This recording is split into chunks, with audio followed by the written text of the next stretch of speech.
Hi friends, welcome to అజ్మలిన్ Kuwait. ఈరోజు చేప మళ్ళీ వచ్చింది ఆర్డరు. కువైట్లో ఎండాకాలం చేప ఎక్కువ తింటారంట. కువైట్లోనే కాదు, ఎండాకాలం చేపలు ఎక్కువ దొరుకుతాయి అంత లెక్కల. ఎందుకంటే మన ఇండియాలో అయితే ఎండాకాలం అంతా గుంతలు ఏరులన్నీ ఎండిపోతుంటాయి కాబట్టి చేపలు బాగా దొరుకుతాయి. మా ఊర్లో అయితే ఏరుంది. ఎండాకాలం అయితే నీళ్ళు చాలా తగ్గుతాయి కాబట్టి మేము బాగా చేపలు పడతాం అన్నమాట.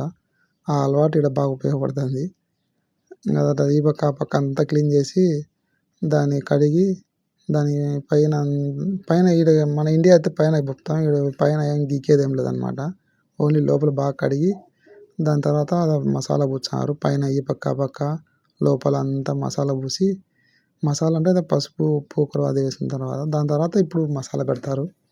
దీంట్లో 2 ఎర్రగడ్డలు, కొత్తిమీర, పుదీనా అంచి ఏదేదో అన్ని రకాలు కొద్దిగా వేసి దాన్ని ఫుల్ చేసి పెడతారనమాట. ఇది ఫిరోను. దీంట్లో పెట్టి కాల్చేయడమే.